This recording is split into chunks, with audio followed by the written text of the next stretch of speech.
made you wait long enough. The Dak Prescott led the Cowboys to a win over the Chiefs on Thanksgiving. He had 2 touchdowns, 320 pass yards in the game, and it was impressive. But that Cowboys defense has significantly improved during their 3-game win streak. Dallas allowing just under 70 yards per game on the ground over its last 3 games, which lines up, of course, with the acquisition of Quinnen Williams from the Jets. And we got to start with you, Swag. I mean, it's interesting. When they made that trade to get Quinnen Williams, we're all like, could that be enough to really put him on a run here?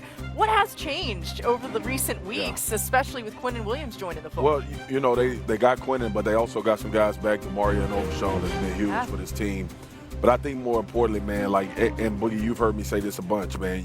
This is about interior pressure now. I know Myles Garrett is having out of his mind season, but we've seen now time and time again in this league, if you have somebody in the interior that can push the pocket, but also multiply everybody else around. The beautiful thing about playing against Kansas City was every sack came from a 4-man rush. And that is the impact of Quinnen Williams being a part of this team. You can see him here with the pressure, and now it's a chase down. That way you can commit more guys to coverage, which Dallas was their weakness. And now you add a guy that can be impactful on the interior. You either have to double team him. He's won multiple one-on-ones. He's grading out as one of the highest defensive tackles in the NFL. He makes that much of a difference. They let Micah Parsons go, and they brought in Quinnen Williams, and they found another guy that can impact the rest of the guys on the defensive line, similarly to what Micah Parsons was able to do. I think it's a special season. I really do. And I think what they went through over that bye week with the loss of Nealand and how they've galvanized is real. Yeah. I also think we're getting contributions and plays that maybe we weren't getting in recent weeks and recent seasons. Last week, you were sitting in that chair, Swagu. You said the play of the day for them was this season-saving play by Elijah Clark on the punt return. Watch Clark. Gets banged around 3 times, 4 times, doesn't stop. And who causes the fumble? Elijah Clark. Sure enough, they're in a 1-score game here. George Pickens fumbles the ball on Thanksgiving. Kavontae Turpin is Johnny on the spot and maybe saves the season by recovering the fumble. I texted a Cowboys source after this game. I said, CD, Dak, amazing. Their response was, the Turpin play. Make sure you highlight the Turpin play. It's those little things that are different, and they're happening on a week-to-week basis. Hey, guess what? Thursday, they play the Lions. I would expect more of that. Yeah, what a coaching job by Brian Schottenheimer. That's the key. It just probably doesn't even, as much as we've said it, I don't even know if we could give him enough credit for what he's been. A Black Friday game. It's a playoff atmosphere. I mean, this has been really a poor job by the Eagles. Hurts rose late, downfield, diving interception. Eagles trying to get something going. 3rd and 1, tush push time. Bears have taken it away. Can't turn the ball over. That really killed us. This is a very, very disappointing performance by the Eagles. No one ever said it was going to be easy. We got to embrace the challenge. There is now a 3-way tie for the best record in the NFC at 9-3 with the Bears, Rams, and Seahawks. Look at these Bears. How about that? After Thanksgiving, the Bears are the one. I just want people to pay attention to who in the hunt. Okay, we see that. You're talking about those Cowboys there, right in the middle. Keep an eye out. Look at the right side of your screen, people. That's what Swaggy wants you to see. 6-5-1. But anyway, this is the first time 3 teams were tied for a share of the best record in the conference entering December in the NFC since 2014. All right, RC, what do you see there? Well, the big RC's thing, still over there. They keep sitting me over here. And by the way, these seats are cold as a mofo. Your mic not on. My mic's not on. There it is. There it is. It's on.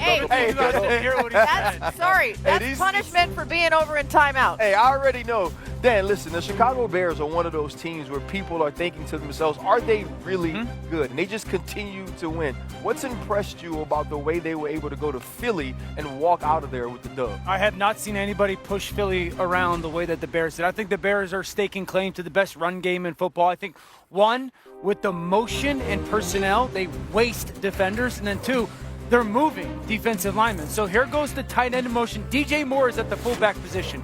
Watch the bottom 3 players at the bottom of the screen, and also Jalen Carter.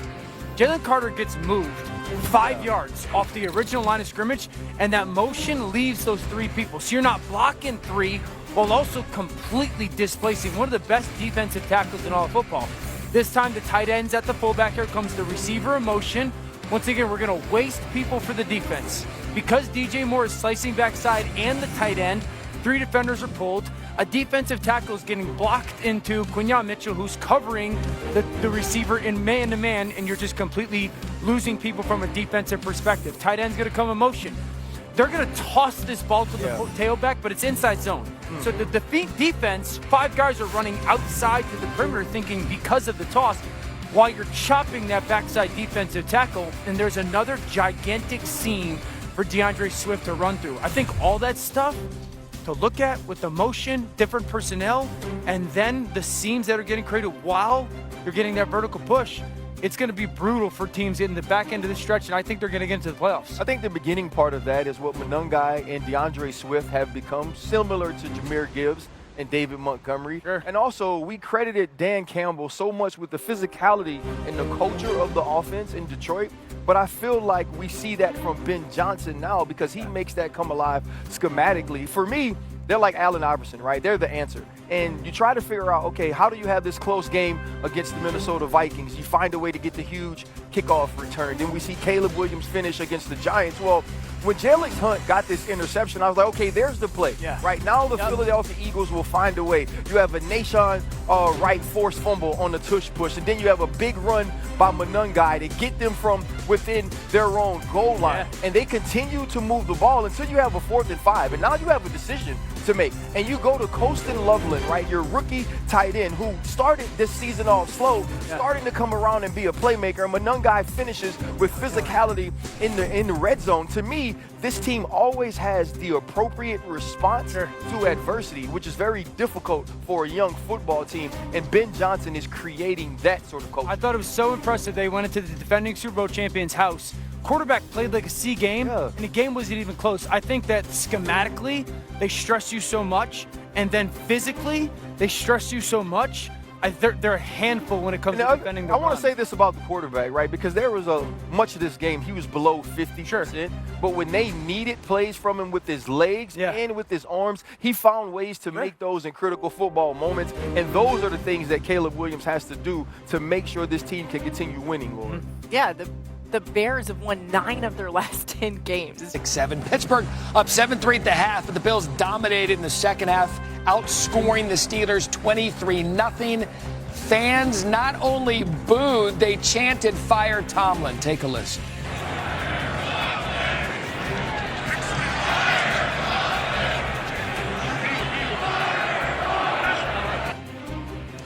Oh, those fans. They're wonderful, aren't they? It's fun. Herm Edwards with us, Damon Woody also here. Damon, you just heard the fans' perspective, how they feel about their coach. What's your perspective on Mike Tomlin and his future with the Steelers?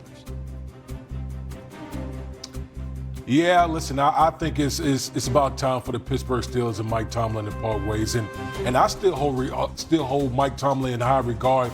I still think he's a fantastic head coach, but there comes a point in time. Mike Tomlin's been with the Pittsburgh Steelers 19 years. And you're talking about a team in the Pittsburgh Steelers that haven't had a playoff win since 2016. Has the message gotten old? You know, I'm going to use a Mike Tomlinism. The standard is the standard. Well, what's the standard in Pittsburgh right now? Okay, they haven't held up to the standard that this organization has had for many, many years, and that's, you know, a 6-time world champion. And so, listen, we've seen this story kind of play out before. Andy Reid had the situation where in Philadelphia, where he had success with the Eagles, moved on to the Kansas City Chiefs, and look how he's had success with that organization. And so I just think, like, at the end of the year, that it's time. It's time for Mike Tomlin and Pittsburgh to move on. Well, this is one of the best organizations in football. When you think about the Pittsburgh Steelers, they've had, 3 coaches in their careers, and Mike has been one of them. Obviously, he's had a long run there.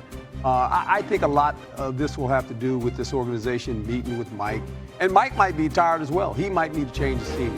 I do know this. If he decides to leave, he'll get a job tomorrow, either in football or he might be sitting up here with us talking about football. So he's had a fabulous run there. But the fans, they have nothing to do with this. The Rooney family is one of the best families when it comes to football. Think about that. They've had 3 head coaches. Stability. I mean, big-time stability when you think about this family. And you know the problem with the Pittsburgh Steelers is, if you're a Pittsburgh fan, think about this. When you were winning all those games, Terry Bradshaw was the quarterback. Ben Roethlisberger was the quarterback. Since those